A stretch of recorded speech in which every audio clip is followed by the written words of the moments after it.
रवींद्रची महत्वपूर्ण गाडी पळते समोरचे प्रेक्षक जरा सावचित सुंदर अशी गाडी पळते डावीला एलियन आणि एलियन सोबत रवी शेठ मात्रे देसाईकरांचा अर्जुन पाला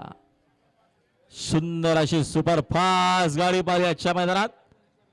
बिंजोरच्या गुलालाचे मानकरी हार्दिक अभिनंदने आता आलेल्या शर्यतीमध्ये डावीसाठी धन्यवाद गावदे प्रसन्न कुमार रणवीर राहुल भाई पाटील आडेवली कल्याण यांचा एलियन पाला आणि एलियन सोबत रवी शेठ मात्रे देसाईकर यांचा अर्जुन बिंजोरच्या गुलालाचा मानकरी आपला हार्दिक हार्दिक अभिनंदन आणि सुंदर मध्ये शर्यत जमली आई गावदे प्रसन्न स्वर्गीय शालेक्षण काळू माळी भोपर 2 बादल्या 4 वर जोर दिले आई गावदी प्रसन्न स्वर्गीय भरत आंबे पाटील स्वर्गीय दिनेश आंबे पाटील खेडकाळी